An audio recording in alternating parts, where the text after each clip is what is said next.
నమస్కారం n times కి స్వాగతం. హెడ్లైన్స్ చూద్దాం. కోల్ బెల్ట్ లో దొంగల హల్చల్స్. 2 ఏటీఎంలను ధ్వంసం చేసిన దొంగలు, రంగంలో దిగిన పోలీసులు. పగటి దొంగ, ఒంటిగా చోరీలు, 40 లక్షల సొత్తు చోరీ. గిరిజన జాతరకు ఆహ్వానం, వనదేవతల దీవెనలు పొందండి, మంత్రి సీతక్క. 3 టెస్టులకు టీమిండియా జట్టును ప్రకటించిన బీసీసీఐ. కోహ్లీ, అయ్యర్ అవుట్. పెద్దపల్లి జిల్లా రామకొండం పారిశ్రామిక ప్రాంతంలో దొంగలు హల్చల్ చేశారు. పారిశ్రామిక ప్రాంతంలోని గౌతమి నగర్ ఎస్బీఐ ఏటీఎంను గ్యాస్ కట్టర్తో ధ్వంసం చేసి అందులో ఉన్న లక్షలాది రూపాయలు ఎత్తుకెళ్లారు. అలాగే గోదావరికని పట్టణ శివారు గంగానగర్ ఏటీఎంను పగలగొట్టేందుకు ప్రయత్నం చేశారు. గౌతమి నగర్లో ఉన్న ఏటీఎంలో సుమారు 15 లక్షల వరకు డబ్బులున్నట్లు సంబంధిత అధికారులు అంచనా వేస్తున్నారు. సమాచారం తెలిసిన వెంటనే గోదావరికని ఏసీపీ తుల శ్రీనివాసరావు, పోలీసు అధికారులు రంగంలోకి దిగి దర్యాప్తును ప్రారంభించారు. గతంలో ఎన్నడూ లేని విధంగా దొంగలు హల్చల్ చేయడంతో పోలీసులు సవాల్గా తీసుకుని దొంగల కోసం వేట ప్రారంభించారు. అయితే గౌతమి నగర్లో ఉన్న ఏటీఎంలో ఉన్న సీసీ కెమెరాకు స్ప్రే చల్లి గ్యాస్ కట్టర్తో మిషన్ను కట్ చేసి చాకచక్యంగా చోరీకి పాల్పడినట్లు తెలుస్తోంది. ఈ సంఘటన ఈ రోజు 1:30 జరిగినట్లు సీసీ కెమెరాలో రికార్డైన దృశ్యాలను బట్టి పోలీసులు దర్యాప్తు చేస్తున్నారు.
రాత్రుళ్ళు చోరీలు చేయడం శరా మామూలే. పట్టపగలే అందరూ చూస్తూ ఉండగా దోచుకుపోవడం ఎప్పుడైనా చూసారా? అటువంటి సంఘటన సామాజిక మాధ్యమాల్లో వైరల్గా మారింది. ధనవంతురింట్లో లేదా ఆభరణాల షాపుల్లో చోరీకి పాల్పడితే జీవితం సుకూన్గా సాగుతుందని ఆలోచిస్తారు. కానీ ఐఫోన్ షోరూంలో ఫోన్లు దోచుకున్నాడు ఈ దొంగ. తాను చోరీ చేస్తుంటే షాప్ యజమానితో పాటు కొనుగోలుదారులు సైతం కళ్ళప్పగించి చూశారు తప్ప ఎక్కడా అడ్డుకోలేదు. ఇకపోతే ఆ దొంగ 10 మందిని వెంట పెట్టుకుని రాలేదు. కేవలం ఒకే ఒక్కడు ఒంటరిగా రావడంతో అందరూ ముక్కును వెలేసుకున్నారు. 40 లక్షల విలువైన ఫోన్లను దోచుకుపోయారు. విషయం తెలుసుకున్న పోలీసులు రంగంలోకి దిగి దొంగను గుర్తించి అరెస్ట్ చేసి జైలుకు తరలించారు.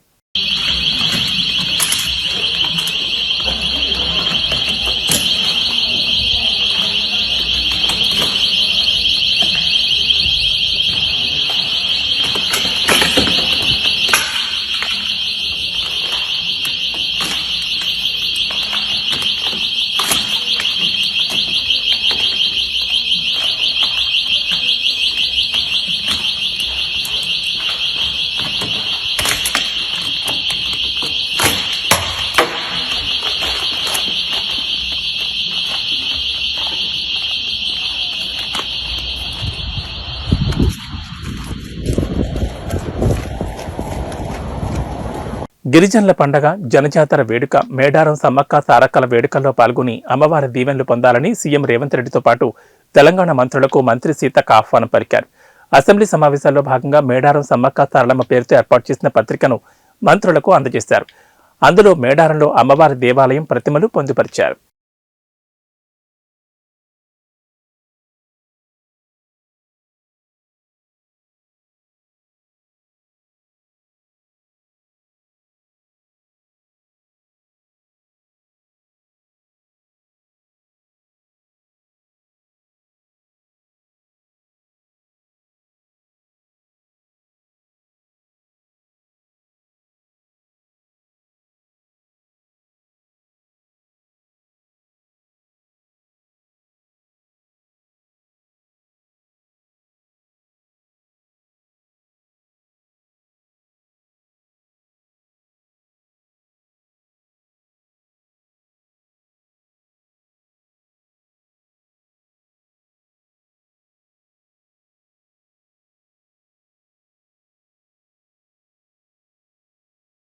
పివి నరసింహారావుకు భారతరత్న రావడం పట్ల హర్షం వ్యక్తం చేశారు ఎమ్మెల్సీలు. శాసనమండలి ఆవరణలో ఆయన కుమార్తె ఎమ్మెల్సీ వాణీదేవిని శాలువతో సత్కరించి శుభాకాంక్షలు తెలిపారు.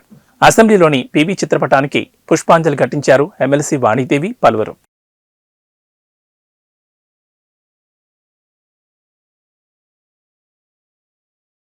జాతీయ బీసీ సంక్షేమ సంఘం జహీరాబాద్ అసెంబ్లీ నియోజకవర్గం incharge Mohan, Zaheerabad division incharge Srinivas ఆధ్వర్యంలో సంగారెడ్డి జిల్లా రాయకోట్ మండల కేంద్రంలో నిర్వహించిన సమావేశానికి ముఖ్య అతిథులుగా జాతీయ బీసీ సంక్షేమ సంఘం రాష్ట్ర ఉపాధ్యక్షులు కాముని సుదర్శన్, రాష్ట్ర కార్యదర్శి వెంకటేశ్వర్లు హాజరయ్యారు. ఈ సమావేశంలో రాయకోట్ జరాసంఘం మండలాల నూతన కమిటీని ఏర్పాటు చేశారు. రాయకోట్ మండలం అధ్యక్షులుగా బోయిని శేఖర్, జరాసంఘం మండల అధ్యక్షులుగా సంగమేష్, ప్రధాన కార్యదర్శిగా కె సంగమేష్, సిరూర్ గ్రామాధ్యక్షులుగా శివరాజ్ కస్నూర్, అధ్యక్షులుగా నరసింహులు, మైబాద్పూర్ అధ్యక్షులుగా వెంకట్, హుస్నాబాద్ అధ్యక్షులుగా మేడికుద్దె గోపాల్, యూస్పూర్ అధ్యక్షులుగా బోయిని గోపాల్, నల్లంపల్లి అధ్యక్షులుగా నరేష్లను నియమించారు.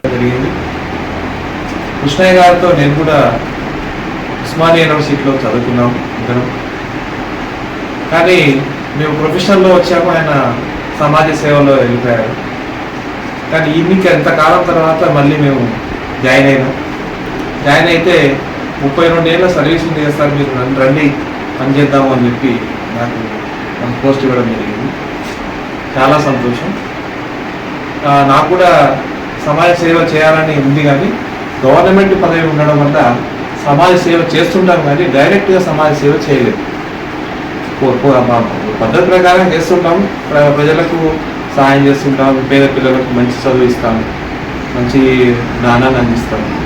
మా కళాశాలలో చదువుతున్నటువంటి సుదర్శన్ చేస్తున్నటువంటి సుదర్శన్ సార్కి తెలిసిపోయిందండి ఆల్రెడీ మేము ఎట్లా కష్టపడుతున్నాం. వెనకబడిన సమాజం ఏదైతే ఉందో ఆ సమాజాన్ని మనము రక్షించుకోవాలి. చాలామంది ప్రజల్లో తెలియని విషయాలు చాలా ఉంటాయి.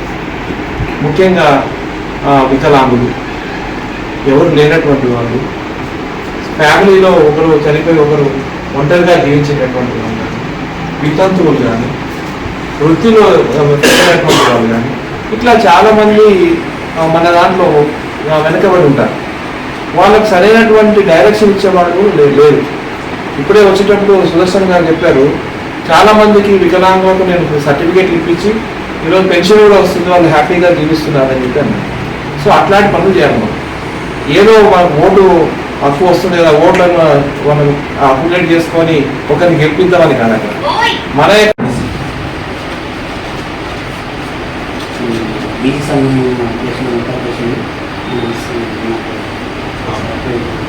వెంకటేశ్వర సార్ గారికి, గోపాల్ సార్ గారికి, మోహన్ సార్ గారికి, మన రామన్ సార్ గారికి, మన సోషల్ గారికి, విలేజ్ అధ్యక్షులు అందరికీ పేరు పేరున ధన్యవాదాలు. మన బీసీ సంఘం గురించి మనకు ఇప్పుడిప్పుడు తెలుసుకోవడానికి మనకు ఎక్కువ మాట రాదు, తిరుపతి మాట్లాడుతుంది. మనం అందరం ఐక్యంగా అయ్యి మన బీసీ కులాలన్నీ ఏకమై మనం ముందుకెళ్తే మనకి ఒక స్థాయికి వెళ్ళడానికి మనకు అన్ని అవకాశాలు వస్తాయని మనం అందరం కలిసికట్టుగా బీసీ కులాలను అందరం కలిసి ముందుకెళ్దాం. ధైర్యంగా నేను ఎస్సీని, నేను ఎస్టీని అని చెప్పుకుంటున్నాను. మనం బీసీ అని చెప్పుకోరు, నేను ముద్రాజి, నేను పద్మశాలి, నేను గౌడు ఇట్లా అని చెప్పుకుంటున్నాం. అట్లా విడిపోతున్నాం మనం. కాదు, మేము బీసీ అని చెప్పుకోవాలి. మనం కూడా మన బీసీల జోలికి ఎవరు రావద్దు అనేది నా ఉద్దేశం. అంటే ఇప్పుడు కొన్ని దగ్గర జరుగుతుంటాయి, రెవెన్యూ పరంగా కొన్ని ప్రాపర్టీ ఇష్యూ ఉంటుంది. ప్రాపర్టీ ఇష్యూ కాడ యాక్చువల్గా దానికి సంబంధం లేని ఎస్సీలను, ఎస్టీలను తీసుకొచ్చి వాళ్ళతో మన మీద ఎస్సీ ఎస్టీ అట్రాసిటీ కేసు చేపిస్తారు. అది మెయిన్ ఇష్యూ. శాసన మండలిలో బడ్జెట్ ను ప్రవేశపెట్టినారు. రాష్ట్ర శాసనసభ వ్యవహారాల శాఖ మంత్రి దుద్దిల శ్రీధర్ బాబుకి బడ్జెట్ పత్రాలు అందజేశారు డిప్యూటీ సీఎం భట్టి విక్రమార్క. ఈ కార్యక్రమంలో ఆర్థిక శాఖ ప్రధాన కార్యదర్శి Ramakrishna Rao, joint secretary Haritha, assembly కార్యదర్శి Narasimhacharyulu, deputy CM secretary Krishna Bhaskar తదితరులున్నారు.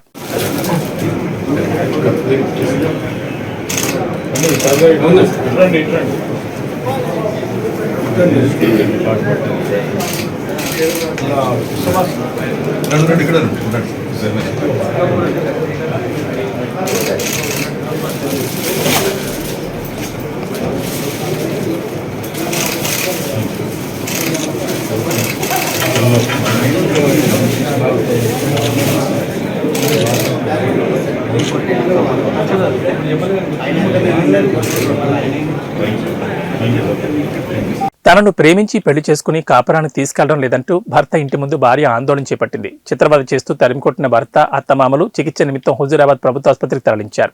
Karimnagar జిల్లా సైదాపూర్ మండలం జాగిరిపల్లి గ్రామానికి చెందిన నెల్లి కృష్ణ కోహెడ్కు చెందిన లత అనే అమ్మాయిని ప్రేమించి మాయమాటలు చెప్పి తల్లిదండ్రులకు తెలపకుండా 2023 6/16 రోజున వేములవాడ ఆలయంలో తనను వివాహం చేసుకుని కొన్ని రోజులు తనతో కాపురం చేసి తనను వాడుకుని ఇప్పుడు కాపురాన్ని తీసుకెళ్లడం లేదంటూ భర్త ఇంటి ముందు భార్య ఆందోళన చేయడంతో భర్త, అత్తమామలు కలిసి చిత్రవద చేసి తీవ్రంగా కొట్టగా లత బంధువులు వచ్చి చికిత్స నిమిత్తం హుజూరాబాద్ ప్రభుత్వ ఆసుపత్రికి తరలించారు. నాకు న్యాయం జరిగేలా చూడాలంటూ లత వేడుకోగా కేసు నమోదు చేసుకుని పోలీసులు దర్యాప్తు చేస్తున్నారు.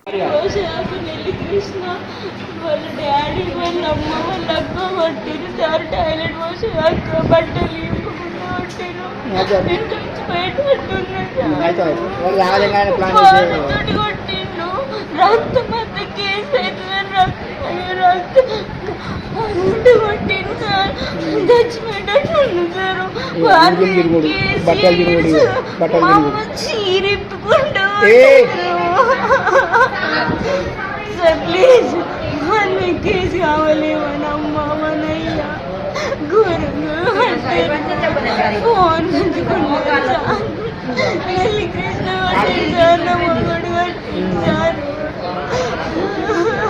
మరి కోయడే సారు నన్ను నెల్లి కృష్ణ పెళ్లి చేసుకున్నాడు. ఇప్పుడు పైసలు ఇస్తా, నువ్వు నాకు అద్దు అంటే నేను ఇంటికి పోయి కూర్చున్నా. నువ్వు నాకు అద్దు, పైసలు తీసుకొని పోయా అని పొట్టు కొట్టిండు. మొన్న ప్లాన్ చేయను ఎట్లా వచ్చినాయని కొట్టిండు సార్. లంచముండను మా అమ్మ చీరేపుకుంటా కొట్టిండు. నా ఫోన్ ఉంటాను సారు. పెద్ద మనుషులు మా అమ్మ వాళ్ళ కండు వేసి ఏ తెలియదు సార్. ఆయనకు పెళ్ళైందని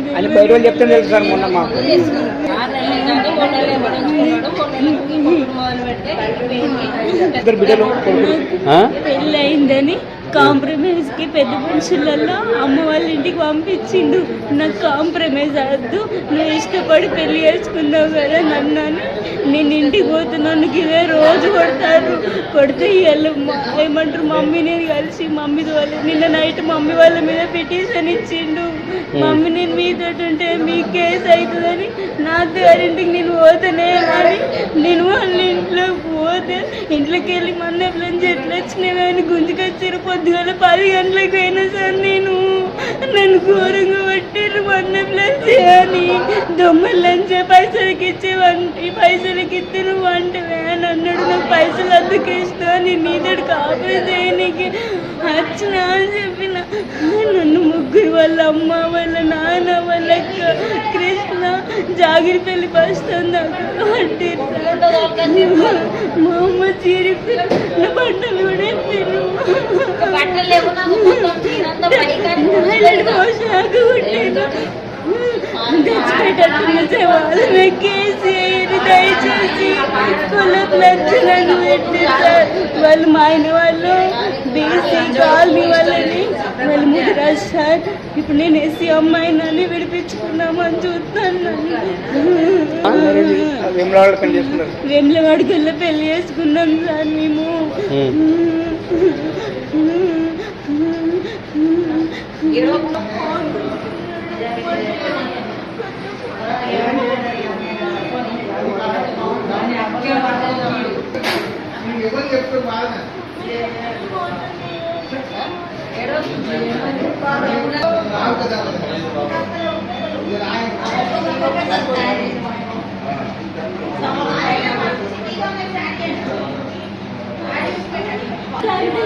అయితే పెద్ద మనుషుల రూపకంగా మాట్లాడదాము అని అంటే ఒక ఫోను, ఈ అమ్మాయికి ఫోను, నా బిడ్డకి ఫోను, వాడు నోటరీ చేసుకున్న పేపర్లు ఆ జాగిరిపల్లె ఏది వీరేశం పెద్ద మనిషి దగ్గర పెట్టినాము. పెట్టినాక ఏం చేసేట్టు ఇంత మధ్యాహ్నం ఆ వీరేశం పెద్ద మనిషి అనే టైం నాకు ఫోన్ చేసిండు.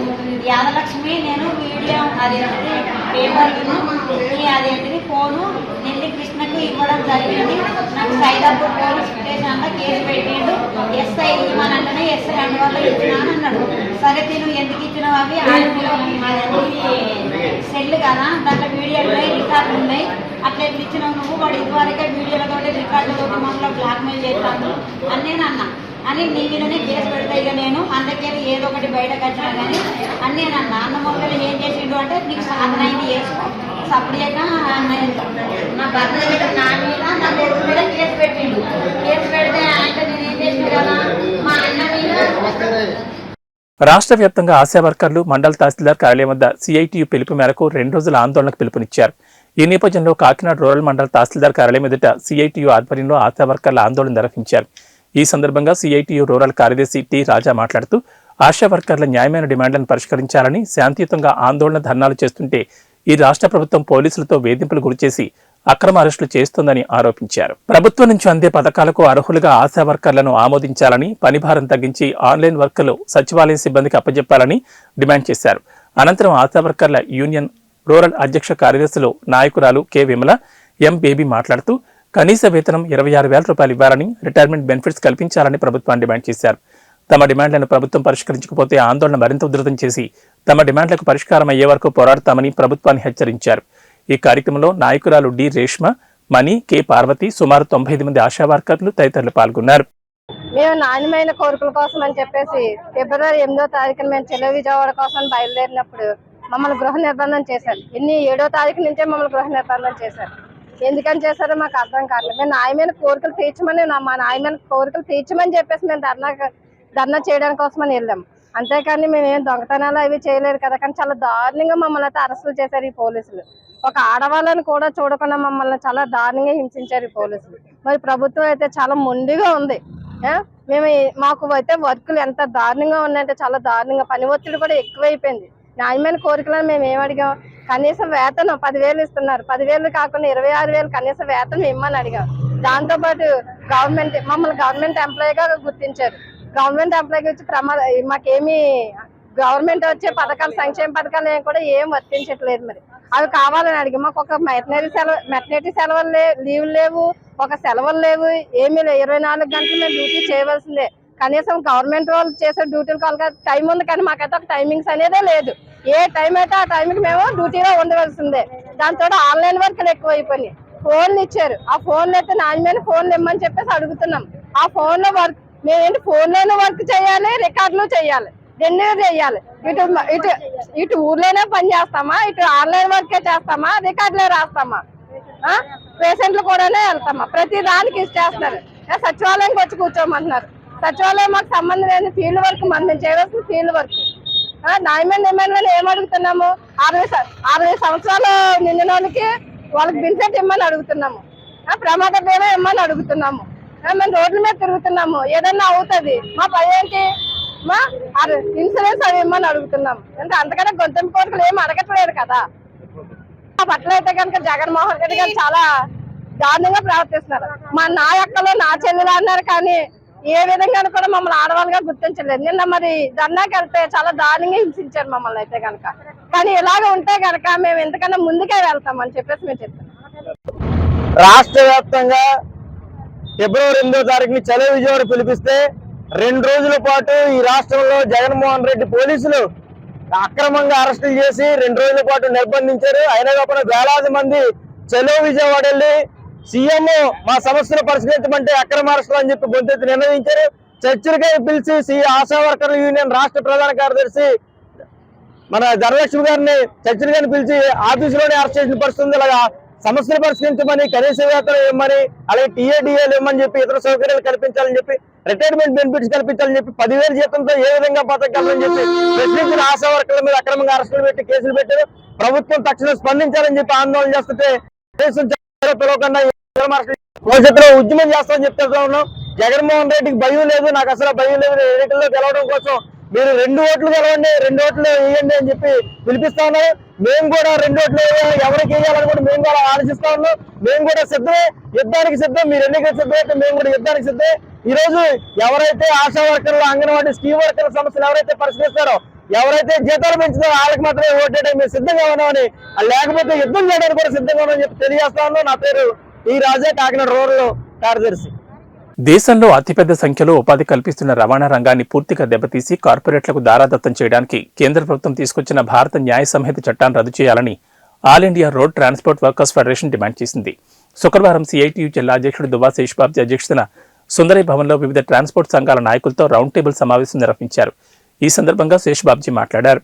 1988లో మోటార్ వాహన చట్టం తీసుకొచ్చారని తెలిపారు. ఆ చట్టాన్ని ఎటువంటి సమీక్ష చేయకుండానే 2019లో మోటార్ వాహన సవరణ చట్టం తీసుకొచ్చారని తెలిపారు. రోడ్ సేఫ్టీ పేరుతో ప్రమాదాల నివారణ పేరుతో రవాణా రంగ డ్రైవర్లకు సంవత్సరాల తరబడి శిక్షలు, లక్షల రూపాయల జరిమానాలు ఈ చట్టంలో ఉన్నాయన్నారు. దీనికి వ్యతిరేకంగా జరిగిన ఉద్యమ ఫలితంగా ఆ చట్టం నిలిచిపోయిందన్నారు. తాజాగా కేంద్ర ప్రభుత్వం భారత న్యాయ సంహిత చట్టం పేరుతో మరోసారి రవాణా రంగ కార్మికులపై దాడి మొదలుపెట్టిందన్నారు. దీనివల్ల డ్రైవర్లకు 10 సంవత్సరాల పైగా జైలు శిక్ష, 10 లక్షలకు పై వరకు జరిమానా విధించడం జరుగుతుందన్నారు. ప్రభుత్వ అసలు ఉద్దేశం ప్రమాదాలు నివారించడం కాదని రవాణా రంగాన్ని పూర్తిగా కార్పొరేట్లకు అప్పగించమేనని విమర్శించారు. అందులో దేశవ్యాప్తంగా అన్ని రంగాల వాహనాల డ్రైవర్లు, యజమానులు ఏకమై ఫిబ్రవరి 16న దేశవ్యాప్త ట్రాన్స్పోర్ట్ బంద్కు పిలుపునిచ్చారని తెలిపారు. పూర్తిగా వాహనాలకు సరిపడే డ్రైవర్లు కూడా పూర్తిగా ట్రాన్స్పోర్ట్ రంగం మీద లేరండి. ఎవరికైనా సొంతంగా వాటర్ డ్రైవర్స్ కింద నడుపుతున్నాం.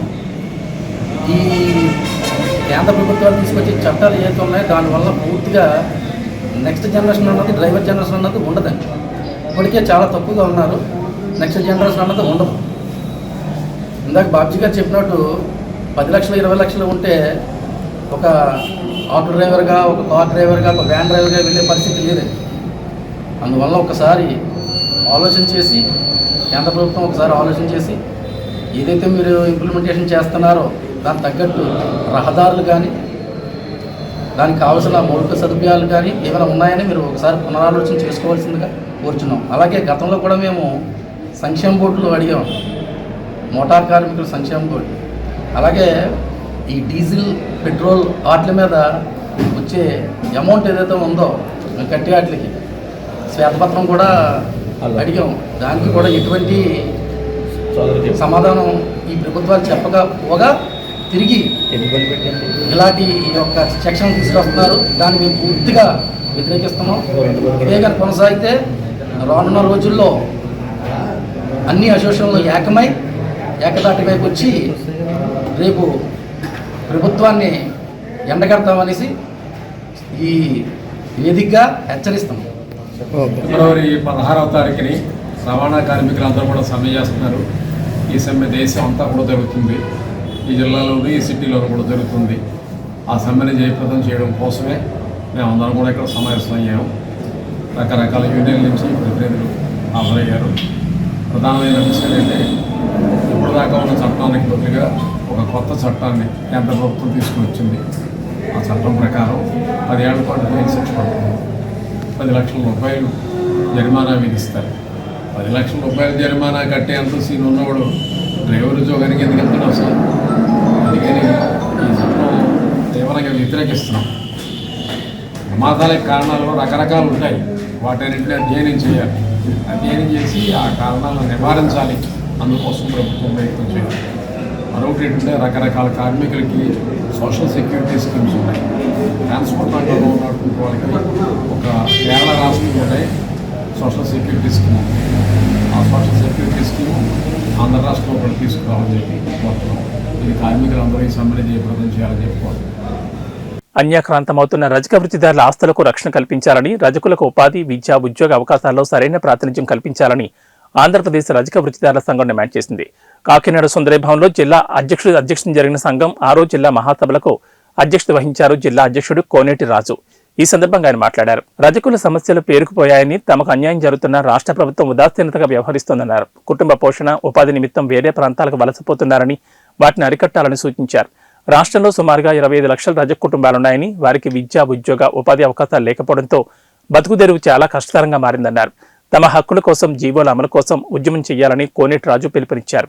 సమావేశంలో రాష్ట్ర కార్యదర్శి మున్నూరు భాస్కరయ్య, పశ్చిమ గోదావరి జిల్లా అధ్యక్షులు మడకరాజు, రజక నాయకులు కాకినాడ రామారావు, కె నాగేశ్వరరావు, కె మాణిక్యం, ఎవడి మెంటారావు తదితరులు పాల్గొన్నారు. మున్నూరు భాస్కరయ్య, ఆంధ్రప్రదేశ్ రజక వృత్తిదారుల సంఘం రాష్ట్ర ప్రధాన కార్యదర్శిని. ఈరోజు కాకినాడలో మా జిల్లా 6వ రాష్ట్ర జిల్లా మహాసభలు జరుపుకుంటున్నాము. ఈ సందర్భంగా మాట్లాడుతూ ఈ రాష్ట్ర ప్రభుత్వం రజకుల పట్ల కక్ష కట్టినట్టుగా రజకులకు అన్యాయం చేస్తున్నటువంటి పరిస్థితిగా ఉంది. 5 సంవత్సరాలు పూర్తిగా వచ్చి మళ్ళా ఎన్నికల్లోకి వస్తున్నటువంటి వైఎస్ఆర్ ప్రభుత్వం, జగన్మోహన్ రెడ్డి ముఖ్యమంత్రి గారు మాకున్నటువంటి అనేక జిల్లాల్లో చెరువులు, వృత్తిపైన ఆధారపడేటువంటి చెరువులు, గుంటలు, స్థలాల్ని లాగేసుకుంటూ వేరే కట్టడాలకు ఉపయోగపడుతుంది. ఇది దుర్మార్గమైన విషయం. ఈ విషయాన్ని మేము మంత్రి గారి దృష్టికి, ప్రిన్సిపల్ సెక్రటరీకి ఆల్రెడీ ప్రభుత్వ దృష్టి తీసుకుపోయాము. అనేక ఆందోళన చేసాము. అయినా కూడా ఆ ప్రక్రియ మానడం లేదు అధికారులు కానీ ప్రభుత్వం కానీ. ఇది అన్యాయం అని మేము ఈ సందర్భంగా ఖండిస్తున్నాం. ఒకటి. రెండోది, ఇప్పటి వరకు ఈ రాష్ట్రంలో వచ్చినటువంటి ప్రభుత్వం 5 సంవత్సరాల కాలంలో అనేక దగ్గరలో, అనేక ప్రాంతాల్లో మా రజకుల పట్ల దాడులు, మహిళల పట్ల అత్యాచారాలు కొనసాగుతున్నాయి. ఈ ప్రభుత్వాన్ని ప్రతిపక్షంలో ఉన్నప్పుడు వైఎస్ జగన్మోహన్ రెడ్డి వీధి తిరిగినప్పుడు అర్జీలు ఇస్తే, అన్న వచ్చేది మనమే, అక్క వచ్చేది మనమే, వస్తే అన్నీ చేస్తామని చెప్పాడు. కనీసం ఒక అట్రాసిటీ చట్టం, రజకులకు ఒక సామాజిక రక్షణ చట్టాన్ని చేతగానటువంటి ప్రభుత్వంగా, చేతగాని ముఖ్యమంత్రిగా ఈ ముఖ్యమంత్రి మిగిలిపోయాడు. ఇది అన్యాయం. రజక వృత్తిదారుల సంఘంగా మేము ఖండిస్తున్నాము.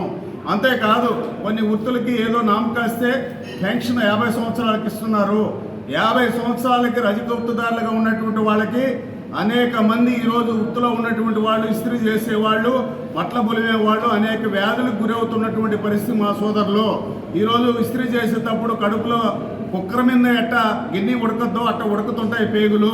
అందువల్ల 50 సంవత్సరాలకే పెన్షన్ ఏమని కోరాము, అది పరిశీలించడం లేదు ఇప్పుడు కూడా. అంతేకాదు సోదరులారా, ఈరోజు రాష్ట్రంలో అనేక డిపార్ట్మెంట్లో గతంలో ఉన్నటువంటి ప్రభుత్వం కూడా చేయలే, అనేక సార్లు తిరిగాం మేము.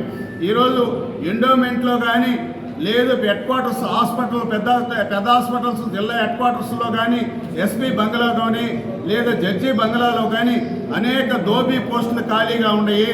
ఈ దోబీ పోస్టులు భర్తీ చేసి మా కుటుంబాల్లో ఉన్నటువంటి యువకులుగా ఉన్నటువంటి నిరుద్యోగులు, చదువుకున్న యువకులకు ఉపాధి కల్పించమని ప్రభుత్వాన్ని కోరాము. అనేక సందర్భాల్లో కలిసాము. ఈ ప్రభుత్వం మనుబోతు మీద వర్షం పడ్డట్టే ఉంది తప్పక ఈ ప్రభుత్వానికి రజక వృత్తిదారుల పట్ల, రజక కుటుంబాల పట్ల ఏమాత్రం శ్రద్ధ లేరు.